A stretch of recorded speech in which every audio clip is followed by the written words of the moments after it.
దేవుడు మందిరంలో ఎవరున్నారు? దేవుడు ఉన్నాడు. ఏమన్నాడు హబక్కులో?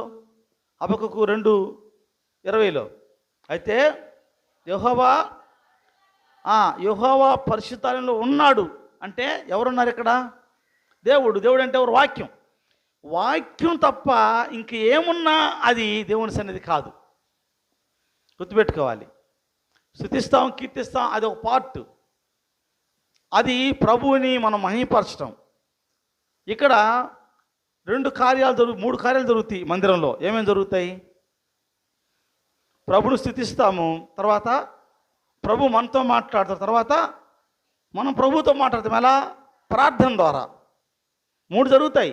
ఒకటేమో మనం ఆయన్ని స్తుతిస్తాము పాటల ద్వారా, తర్వాత ప్రభు మనతో మాట్లాడతాడు, ఆ తర్వాత మనం ప్రభుతో మాట్లాడతాం. 3 జరగాలి.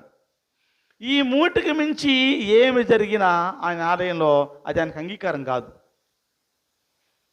స్వస్థత అనేది ఎక్కడే కాదు, స్వస్థత గృహాల్లో జరిగింది. మీరు గమనించారు కదా, బైబిల్ చదువుకుంటే స్వస్థ మందిరంలో కాదు, గృహాల్లో జరిగింది, కోనేట్లో జరిగింది, వీధుల్లో జరిగింది.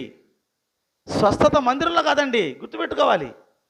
స్వస్థ జరిగింది, ఇప్పుడు కూడా జరుగుతాయి, స్వస్థలు ఉన్నాయి. దేవుడు స్వస్థపరుస్తాడు. ఆయన స్వస్థపరిచే యెహోవా. ఎక్కడ? మందిరంలో కానీ కాదు, ఎక్కడైనా స్వస్థపరుస్తాడు ఆయన. ఏ స్థలం అనేది సమస్య కాదు. నీకు విశ్వాసం ఉంటే నువ్వు స్వస్థపరచబడతావు. పుట్టి గుడ్డు అని తీసుకొచ్చారు, ఆయన ముందు నిలబెట్టారు. ఆయన ఎక్కడ? మందిరంలోనా?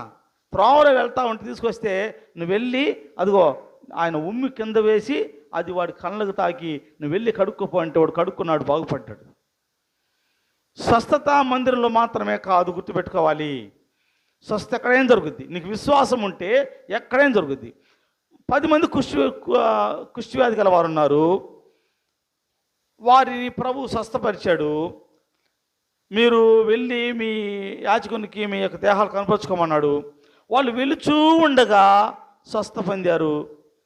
ఎక్కడో స్వస్థ పొందారు? మందిరంలో అన్న.